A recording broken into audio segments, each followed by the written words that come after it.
Good morning student. Last class में बेटा हमने सूक्ष्मदर्शी के बारे में पढ़ाई कर ली थी। सूक्ष्मदर्शी दो प्रकार की पढ़ी थी, सरल सूक्ष्मदर्शी और संयुक्त सूक्ष्मदर्शी। ठीक है ना। दोनों का मुख्य उद्देश्य यही था कि छोटे कणों का बड़ा प्रतिबिंब देखना, छोटे कणों का बड़ा प्रतिबिंब देखना। तो हमने दोनों की आवर्धन क्षमता भी ज्ञात कर ली थी। और आज हम बात करेंगे दूरदर्शी की। आज हम बात किसकी करेंगे बेटा? दूरदर्शी, टेलीस्कोप। ठीक है ना। आपने देखा होगा बचपन में टेलीस्कोप, अभी भी आप यूज करते होंगे। तो जो बड़े ग्रह या उपग्रह है उनको देखने के लिए अपन टेलीस्कोप, मतलब बहुत दूर स्थित वस्तु को देखने के लिए, बहुत दूर स्थित वस्तु का बड़ा प्रतिबिंब देखने के लिए अपन टेलीस्कोप काम में लेते हैं, दूरदर्शी। ठीक है। तो ये भी हम दो प्रकार की पढ़ेंगे इस चैप्टर में दूरदर्शी। एक होगी परावर्तक दूरदर्शी और एक होती है अपवर्तक दूरदर्शी। परावर्तक दूरदर्शी में हम दो लेंस काम में लेंगे, दो उत्तल लेंस काम में लेंगे। और अपवर्तक दूरदर्शी में हम दर्पण भी काम में लेंगे, अवतल दर्पण, लेंस, समतल दर्पण, ये काम में लेते हैं। तो हमें वैसे ही करना है जैसे सूक्ष्मदर्शी के लिए हमने पहले उसका किरण आरेख बनाया था, प्रतिबिंब देखा था, उसके बाद में हमने उसकी आवर्धन क्षमता ज्ञात करी थी। इसी प्रकार हम जैसे बात करें परावर्तक दूरदर्शी की, पहला जो प्रकार होगा परावर्तक दूरदर्शी, दूर स्थित वस्तु, अनंत पर कोई वस्तु स्थित है, उसका बड़ा प्रतिबिंब देखना हो तो उसके लिए हम दो उत्तल लेंस काम में लेंगे। पहला हमारा होगा परावर्तक दूरदर्शी। जो पहले हम दूरदर्शी पढ़ रहे हैं वो हमारी है परावर्तक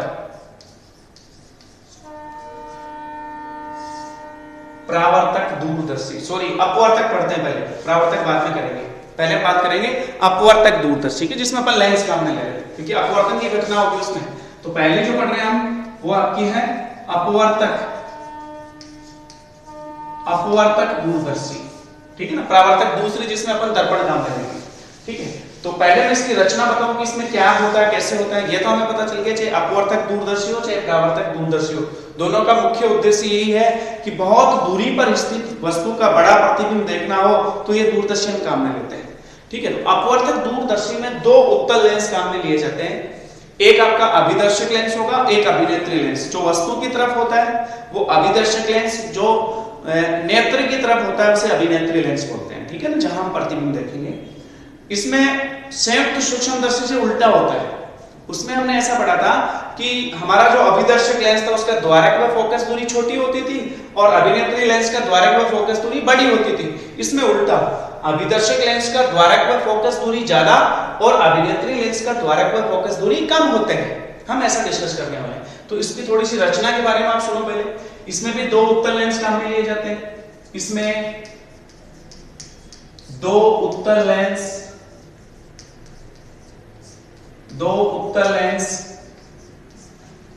काम में लेते हैं।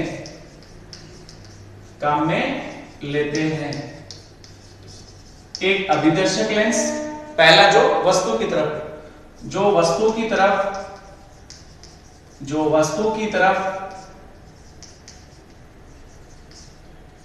लेंस लेते हैं, जिसे अभिदर्शक लेंस कहेंगे। जो वस्तु की तरफ लेंस लेते हैं उसका द्वारक व फोकस दूरी अधिक होता है तथा जो लेंस आंख की तरफ होता है, नेत्र की तरफ होता है, उसका द्वारक व फोकस दूरी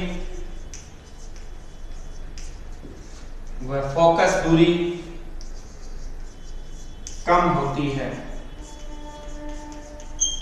इसे अभिनेत्री लेंस कहते हैं और उसको अभिदर्शक लेंस कहते हैं। ठीक है। रचना थोड़ी सी ऐसे लिखनी है। अब देखो हम इसका किरण आरेख बनाएंगे बेटा। पहले क्या बनाएंगे? इसका किरण आरेख कि वस्तु का प्रतिबिंब कैसे देखते हैं, उसे हम बोलते हैं किरण आरेख। और फिर उसकी आवर्धन क्षमता ज्ञात करेंगे। उसके बाद उसकी आवर्धन क्षमता ज्ञात करेंगे। तो एक नली के ऊपर दो लेंसों को इस तरह से व्यवस्थित किया जाएगा और लेंसों को आगे पीछे खिसकाया जाएगा। उस व्यवस्था को बोला जाता है बेटा दंड चक्रीय व्यवस्था, जो सूक्ष्मदर्शी में भी हम करते हैं। जैसे लेंस को आगे पीछे करना हो ना, तो उस व्यवस्था को बोला जाता है दंड चक्रीय व्यवस्था, जो हम संयुक्त सूक्ष्मदर्शी में भी ऐसा करते हैं। ठीक है, तो इसमें भी 2 उत्तल लेंस अपन काम में ले रहे हैं। तो ध्यान से देखो बेटा, जो उत्तल लेंस काम में ले रहे हैं उनको एक नलिका के ऊपर सेट रखते हैं। ये नली है आपकी, जो मुख्य अक्ष होगी एक तरह से आपकी। ठीक है, जो पहला हम लेंस ले रहे हैं उसका द्वारक और फोकस दूरी अधिक मतलब बड़ा होगा।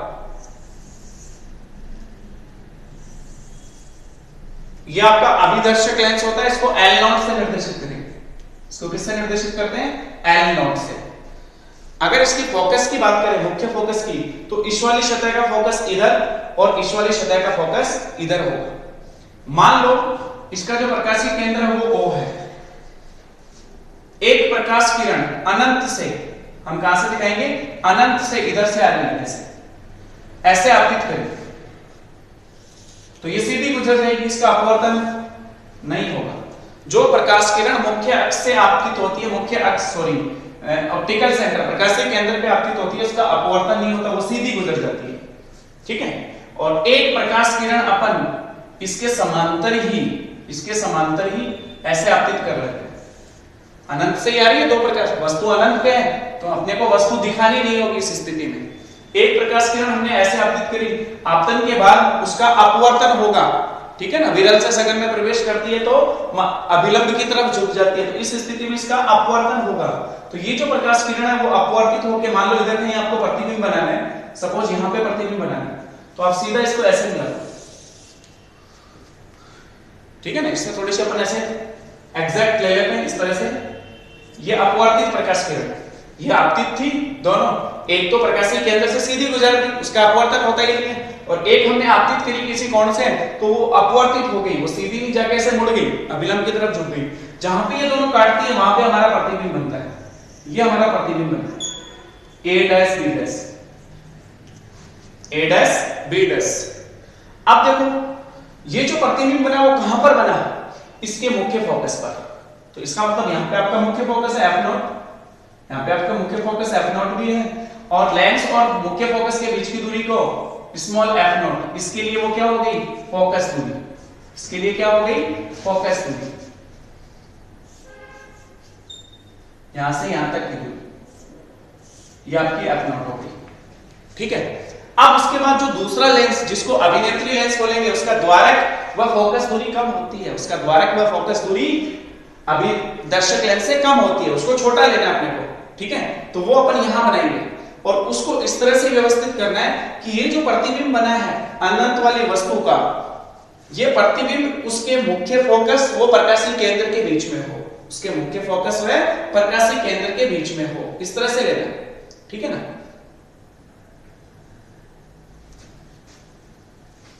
बना लो पहले।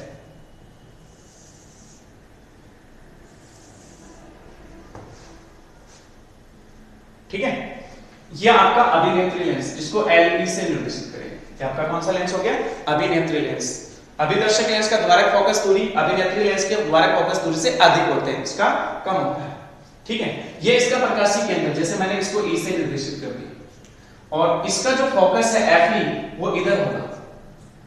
ठीक है, हमें इस तरह से, और इस व्यवस्था को, लेंस को आगे पीछे करने वाली व्यवस्था को बोला जाता है दंड चक्रीय व्यवस्था। दंड चक्रीय व्यवस्था की सहायता से हम लेंसों को आगे पीछे कर सकते हैं। ठीक है ना, जैसे ये तो आपने सेट कर लिया अभिदर्शक लेंस, अभिनेत्री लेंस को इस तरह से व्यवस्थित करना है कि इसका ये जो इमेज बनी है, ये जो प्रतिबिंब बना है अनंत वाली वस्तु का इस लेंस की वजह से वो हमेशा इसके मुख्य प्रकाशीय के केंद्र और मुख्य फोकस के बीच में हो। इसके फोकस को FE से निर्देशित किया क्योंकि ये अभिनेत्री लेंस है, और इसके फोकस को आपने F0 से निर्देशित किया, अभिदर्शक लेंस, ऑब्जेक्टिव लेंस। अब एक्चुअल में इस वस्तु का जो प्रतिबिंब है, ये जो हमारा प्रतिबिंब बना था, ठीक है, ये प्रतिबिंब इसके लिए वस्तु का कार्य कर रहा है।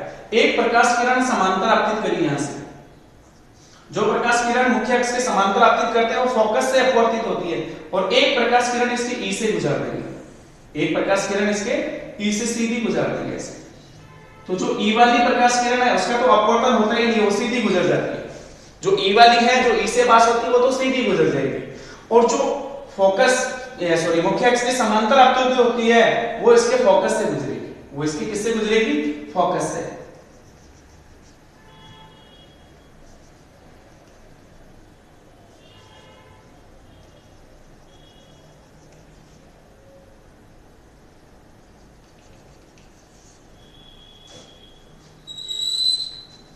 ऐसा देखो आपको, ये इसके फोकस एफ ही आप यहां दिखाओगे, इस वाली सतह का फोकस इधर, ये ऐसे अपवर्तित हुई, ये प्रकाशिक केंद्र से, ये आगे जाके नहीं मिलेंगे, इनका पीछे बढ़ाया आपने तो पीछे यहां बड़ा प्रतिबिंब बन रहा है, आवर्धित व बड़ा प्रतिबिंब, जहां ये दोनों अपवर्तित प्रकाश किरणें पीछे की तरफ मिलाने से यहां मिल रही हैं, तो यहां हमारा प्रतिबिंब बना। ये जो प्रतिबिंब बना है वो आवर्धित व बड़ा प्रतिबिंब है, इसको हम बोलेंगे A double dash B double dash. ये जो प्रतिबिंब बना ना A double dash B double dash, ये बड़ा हुआ आवर्धित प्रतिबिंब बना है। ठीक है, लॉजिक समझ में आ गया? जैसे संयुक्त सूक्ष्मदर्शी ने किया था ना, वैसा ही कुछ कॉन्सेप्ट है। ये जो प्रतिबिंब बना है A डैश B डैश, वो तो वस्तु का इस लेंस की वजह से बना था। अब ये जो प्रतिबिंब है वो इसके लिए वस्तु का कार्य कर रहा है, तो इसके लिए वस्तु का कार्य कर रहा है, तो इसका प्रतिबिंब देखना है। जब हमारी वस्तु, ये जो वस्तु हो गई एक तरह से इसके लिए प्रकाशीय केंद्र और इसके मुख्य फोकस के बीच में हो, तो उसका बड़ा आवर्धित व सीधा प्रतिबिंब बनता है, ये बन गया A double dash B double dash. उसके लिए क्या किया, एक प्रकाश किरण तो समांतर आपतित करी, वो फोकस से अपवर्तित हो गई, एक प्रकाश किरण इसके प्रकाशीय केंद्र से आपतित करी, उसका अपवर्तन ही नहीं हुआ। हमने देखा कि ये दोनों आगे तो कभी मिलेंगे नहीं, इनको पीछे बढ़ाया, तो इसका जो आपकी वर्चुअल जो इमेज, आभासी जो प्रतिबिंब बना A double dash B double dash, वो पीछे बना, जो इससे बड़ा बना। इसके लिए तो ये सीधा बड़ा व आभासी प्रतिबिंब हुआ, ठीक है। और इसके लिए वस्तु तो ऊपर थी ना मुख्य अक्ष के, उसके लिए उल्टा प्रतिबिंब हुआ, बड़ा व उल्टा प्रतिबिंब हमने देखा। अब अपन ऐसे जानते हैं कि वस्तु द्वारा आंख पर जो आपतन कोण होता है, न्यूनतम स्पर्श दूरी पे जो कोण होता है उसको हम अल्फा से निर्देशित करते हैं। ये वाला कोण अल्फा है, इस वाले कोण को भी अपन अल्फा बोलेंगे। इसी तरह से प्रतिबिंब द्वारा आंख पर बना दर्शन कोण बीटा होता है। ये वाला कोण आपका क्या हो गया बेटा, बीटा, ठीक है। इसको आपने एफ नॉट से निर्देशित किया। ये जो प्रतिबिंब बन रहा है A double dash B double dash, वो न्यूनतम स्पर्श दूरी पे बनता है, इसलिए इसको -b से निर्देशित किया। माइनस क्यों लिया बेटा, उसका कारण है क्योंकि आपतन इधर इस दिशा में माप रहे हैं, इस लेंस से अपन इस दिशा में। उसके बाद देखो ये जो प्रतिबिंब था A डैश B डैश, इस वाले लेंस का, वो इसके लिए वस्तु का कार्य कर रहा है, तो वस्तु और लेंस के बीच की दूरी को u से निर्देशित करते हैं। तो ये वाली दूरी आपकी हो गई माइनस की u, माइनस क्यों लिया, आपतन के विपरीत दिशा में, ठीक है ना। ये आपकी हो गई माइनस u। चलो ये भी कंप्लीट हो गया, ये माइनस d हो गया, और आपका हाँ सारा कंप्लीट कर लिया हमने, वो एफ नॉट था, ठीक है। ये कौन अल्फा, ये कौन बीटा। अब हम इसकी आवर्तन क्षमता ज्ञात करेंगे, ठीक है ना। अपवर्तक दूरदर्शी की आवर्तन क्षमता ज्ञात करेंगे। प्रतिबिंब आपका कंप्लीट बन गया A double dash B double dash. आपकी आंख यहाँ पे हो गया, आप यहाँ आंख दिखा सकते हो, ठीक है। अब देखो प्रतिबिंब, वो आवर्तन क्षमता कैसे ज्ञात करेंगे, अपवर्तक दूरदर्शी की आवर्तन क्षमता,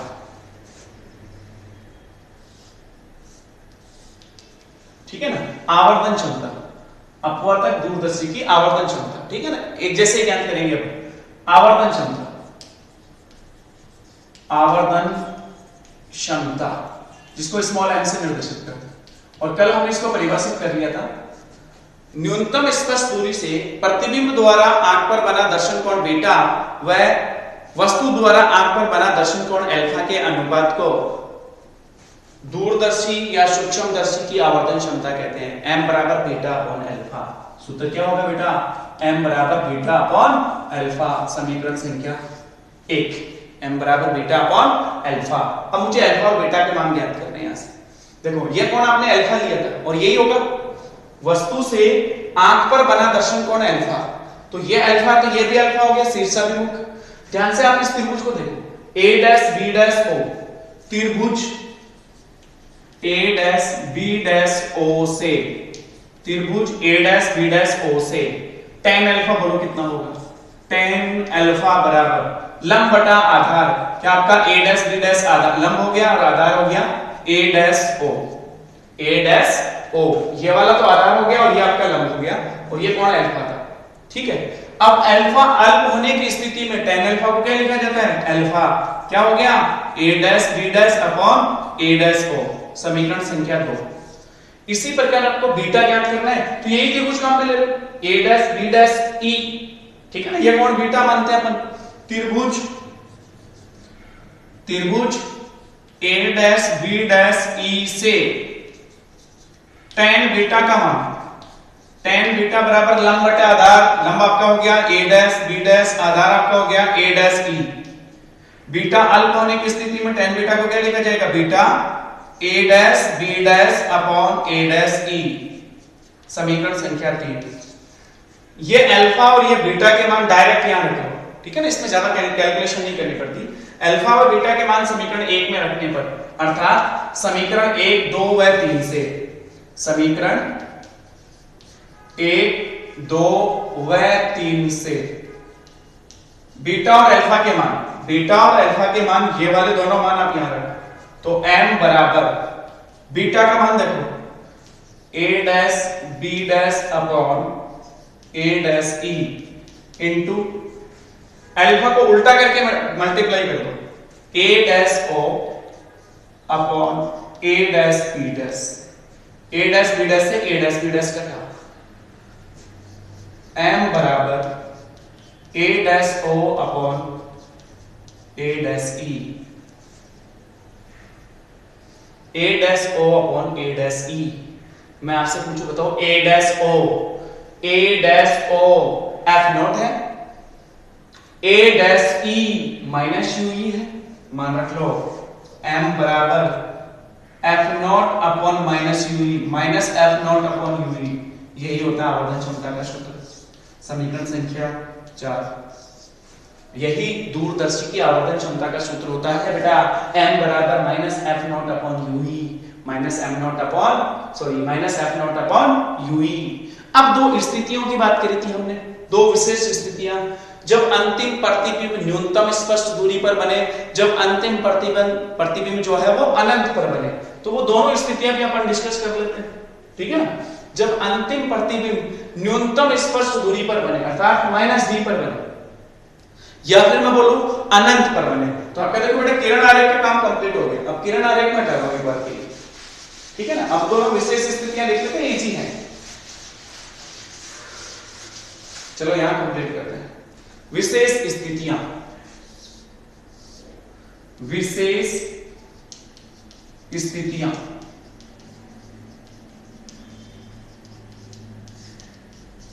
पहला, जब अंतिम प्रतिबिंब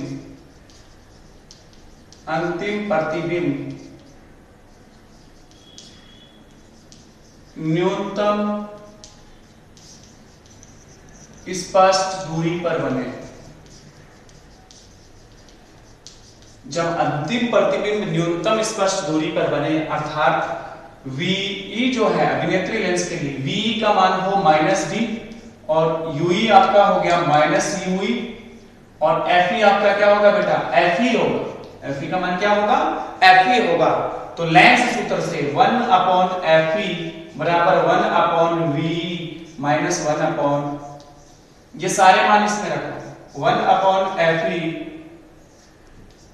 बराबर 1/VE की जगह क्या लिखूंगा, -d माइनस UE की जगह -UE प्लस हो जाएगा। एक्चुअल में नीचे UE है, ठीक है। या तो 1/UE का मान यहां से ज्ञात करके यहां रख लो, या फिर इसको पूरी समीकरण को f0 से गुणा कर दो। दोनों तरफ f0 से गुणा करने में देखो समीकरण क्या है, f0 बटा FE बराबर f0 बटा FE बराबर f0 माइनस f0 बटा d प्लस f0 बटा UE। f0 बटा UE का मान यहां से ज्ञात कर दो, ये वाला मान इधर ले आओ। तो f0 बटा UE बराबर, ये वाला मान इधर लो, f0 plus FE plus f0 बटा d, f0 बटा d। अब देखो इसको समीकरण संख्या 5 से दो, ये समीकरण संख्या 5 और 5 से समीकरण 4 में मान रख लो f0 बटा UE का। तो आपकी आवर्धन क्षमता का सूत्र आ जाएगा इस स्थिति में। चेक कर लो बेटा क्या आया, समीकरण 4 व 5 से, समीकरण 4 व 5 से मान रखो f0 बटा UE, इसकी जगह आप ये मान रख लो पूरा का पूरा। तो m बराबर माइनस f0 बटा FE ब्रैकेट में लिखना प्लस f0 बटा d।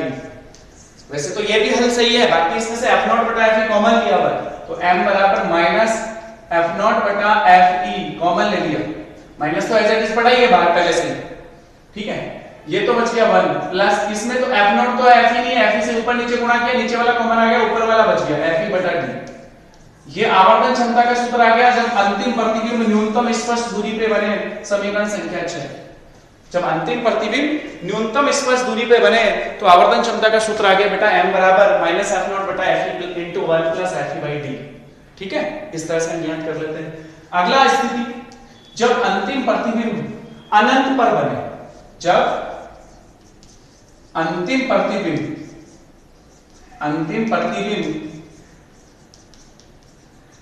अनंत पर हो, ठीक है ना, जो a double dash b double dash बनता है वो अनंत पर बने। तो ध्यान से देखो बेटा, जब वो प्रतिबिंब अनंत पे बना होगा तो VE का मान तो अभिनेत्री लेंस के लिए अनंत हो गया, UE जो है वो कहां पे होगा, वस्तु कहां पे होगी, FE पे।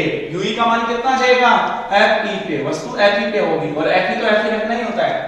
ये जो समीकरण 4 है उसमें UE की जगह FE रख दो। समीकरण 4 से m का मान क्या आ गया, आवर्तन क्षमता माइनस एफ नॉट बटा एफ ई, ये वाला मान m का जब आएगा जब अंतिम प्रतिबिंब कहां पे हो, अनंत पे, माइनस एफ नॉट बटा एफ ई। इस तरह से हम ज्ञात कर लेते हैं, ठीक है। तो ये हमने अपवर्तक दूरदर्शी के बारे में कंप्लीट अध्ययन कर लिया। अपवर्तक दूरदर्शी का किरण आरेख, उसकी रचना और आवर्तन क्षमता 3 अलग-अलग स्थितियों में।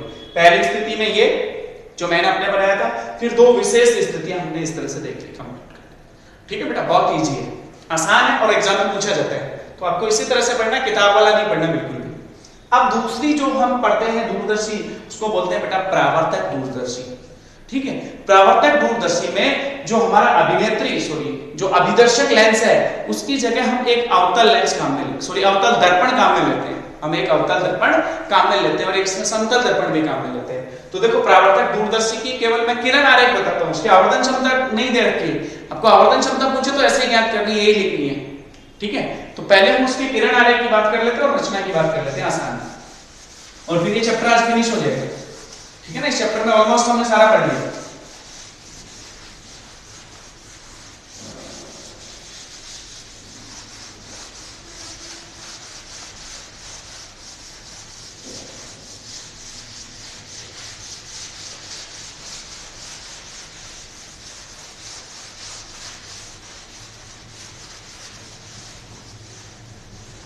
देखो दूसरा प्रकार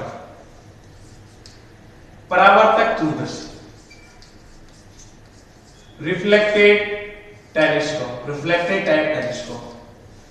ध्यान से देखो, इसकी रचना में जो अभिदर्शक लेंस है उसकी जगह अभिदर्शक दर्पण, ठीक है ना। रिफ्लेक्टिव टाइप एक, अब जो ना टेलीस्कोप अपन रिफ्लेक्टेड टेलीस्कोप पढ़ रहे हैं तो उसमें जो अभिदर्शक लेंस होता था पहले, उसकी जगह अभिदर्शक दर्पण, एक अवतल दर्पण काम में लेते हैं। एक इसमें काम में लेते हैं अवतल दर्पण जिसका द्वारक व फोकस दूरी अधिक होती है। दूसरा इसमें काम में लेते हैं एक समतल दर्पण,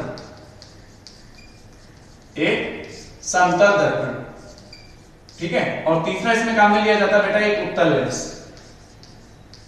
3 चीजें काम में ली जाती है इसमें, 2 दर्पण और एक लेंस। 2 दर्पण काम में ले रहे हैं इसलिए इसको परावर्तक दूरदर्शी बोला है। इसका उद्देश्य वही होगा दूर स्थित वस्तुओं का बड़ा प्रतिबिंब देखना, ठीक है ना। जैसे बड़े ग्रह, उपग्रह, खगोलीय जो पिंड है उनका बड़ा आवर्तित प्रतिबिंब देखना हो तो हम दूरदर्शी काम में लेते हैं, चाहे वो अपवर्तक हो चाहे परावर्तक हो। तो अवतल दर्पण जो हम काम में ले रहे हैं, जो हमने पिछली अपवर्तक दूरदर्शी करी थी उसमें हमारा जो अभिदर्शक लेंस हुआ करता था उसकी जगह हमें अवतल दर्पण काम में लेना है जिसका द्वारक व फोकस दूरी अधिक होगी, ठीक है। जैसे मान लो किरण आरेख बना रहे केवल अपन इसका, ये आपने एक दर्पण काम में लिया अवतल दर्पण। ये कैसा दर्पण है, इसको अगर मैं बाहर से पॉलिश कर दूं, तो कौन सा दर्पण बन गया, अवतल दर्पण, ठीक है। इसका जो फोकस पॉइंट है, इसका जो सेंटर बिंदु है ध्रुव P, और इससे गुजरने वाली दर्पण के लंबवत जो रेखा होती है इसके मुख्य अक्ष को, यह आपकी मुख्य अक्ष, इसको क्या बोला जाएगा, मुख्य अक्ष। इस गोलीय दर्पण का, इस अवतल दर्पण का जो फोकस बिंदु होगा वो इधर होगा कहीं, उसका फोकस बिंदु जो है वो इधर, ठीक है। तो जैसे मान लो इसका जो फोकस है वो मैंने यहां ले लिया, इसका जो फोकस है वो मैंने यहां ले लिया F0, इसे बोला जाएगा अभिदर्शक अवतल दर्पण, अभिदर्शक अवतल दर्पण, ठीक है ना।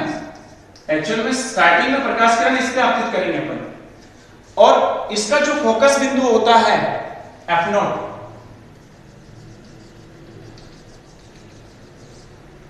इसका जो फोकस बिंदु होता है F0,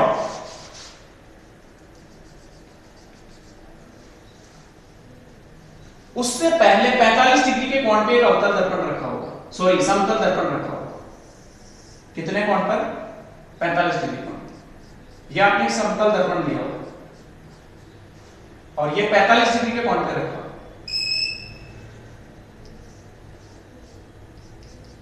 ये वाला कोण जो है वो 45 डिग्री। अब आपकी जो वस्तु है वो अनंत पे है, वस्तु कहां पर है? अनंत पर।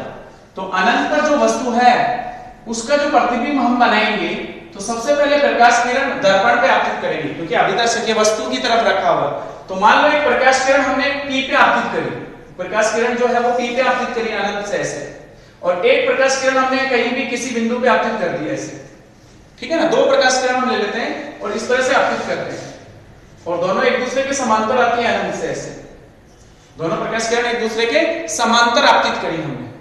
अब हमें पता है कि इसमें परावर्तन की घटना होगी, जितने कोण से आपतित करते हैं उतने कोण से परावर्तित होगी, ठीक है ना, उतने कोण से अपन परावर्तित कर लेते हैं।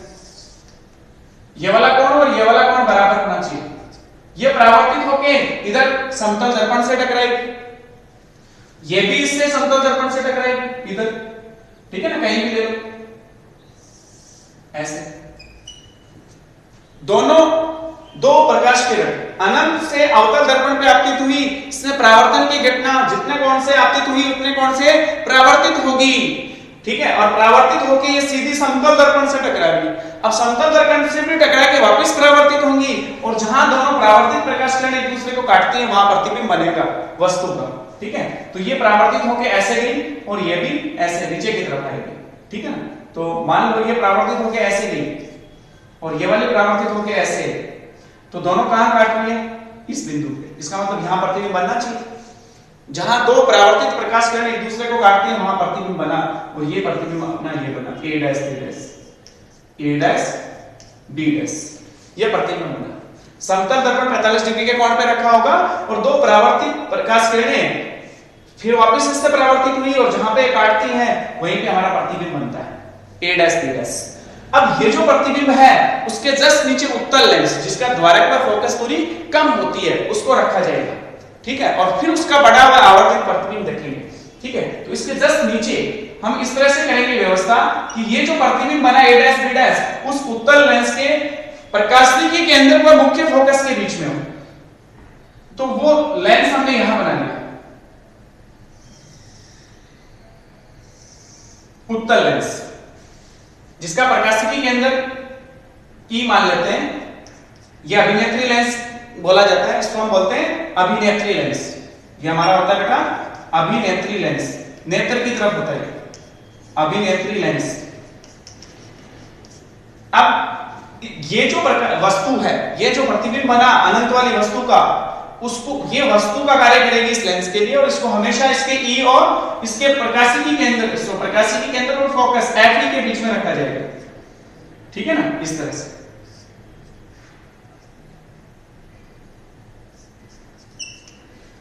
अब एक प्रकाश किरण इसकी समांतर आपतित करी हमने, जो प्रकाश किरण समांतर आपतित करते हैं वो फोकस से अपवर्तित होती है, वो हमेशा किससे अपवर्तित होती है? फोकस से। और एक प्रकाश किरण इसके ऑप्टिकल सेंटर प्रकाशिक केंद्र से पास कर रही है, उसका अपवर्तन ही नहीं होता, उसका तो अपवर्तन ही नहीं होता, वो सीधी गुजर जाती है। वो क्या होती है? सीधी गुजर जाती है।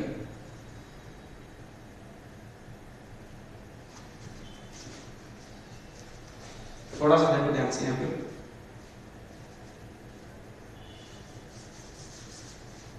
एक्चुअल में जैसे मुझे इधर प्रतिबिंब बनाना ना, तो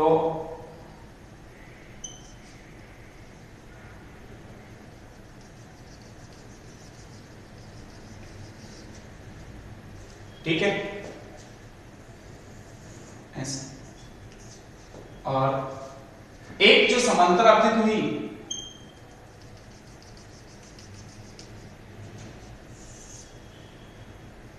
ऐसे चलेगी पीछे की तरफ, यहां पे आपका ऐसे हो, और ये दोनों पीछे जहां मिलती है वहां बड़ा व आवर्तित प्रतिबिंब A double dash B double dash यहां बना, A double dash B double dash, A double dash B double dash आपका जो प्रतिबिंब बना है ऊपर, देखो ध्यान से बेटा, वो यहां बना। लॉजिक बहुत इजी है। अभिदर्शक अवतल दर्पण, इसको परावर्तक दूरदर्शी इसलिए बोला जाता है क्योंकि इसमें दर्पण काम में लेते हैं। एक समतल दर्पण 45 डिग्री कोण पे इसके मुख्य फोकस से थोड़ा पहले रखा होता है और उसके नीचे उत्तल लेंस। इस व्यवस्था में देखो ध्यान से, जब अनंत पर वस्तु थी तो दो प्रकाश किरण अनंत से इससे आपतित करते हैं, जितने कोण से आपतित हुए उतने से परावर्तित होकर समतल दर्पण से टकराई, फिर वापस उनका परावर्तन हुआ और जहां दो परावर्तित प्रकाश किरण एक दूसरे को काटते हैं प्रतिबिंब बना ए डैश बी डैश। ये जो प्रतिबिंब है वो इस उत्तल लेंस के लिए वस्तु का कार्य करता है और वो हमेशा इसके प्रकाशीय के केंद्र और मुख्य फोकस के बीच में आएगा।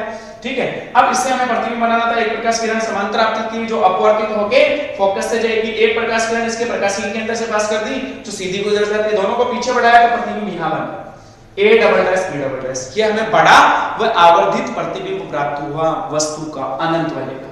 अब आपसे क्वेश्चन पूछा जाता है कि अपवर्तक दूरदर्शी की तुलना में परावर्तक दूरदर्शी अच्छी क्यों होती है, श्रेष्ठ होती है, ठीक है ना, इजी होती है, क्यों? उसका दो कारण है। एक तो इसमें देखो दर्पण काम में लिए जाते हैं, ठीक है, तो दर्पण का जो निर्माण है वो लेंस से इजी होता है।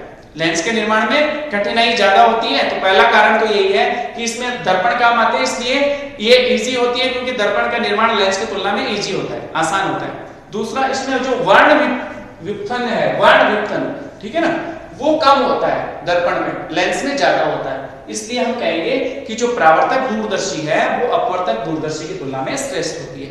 ठीक है, तो बेटा आपने को एक किरण आरेख बना के फिर इसकी रचना के बारे में लिखना था, जो मैंने सारा एक्सप्लेन कर दिया। इसमें तीन चीजें हैं, जो मैंने बोला है वो सारा एज इट इज इसमें लिखना है।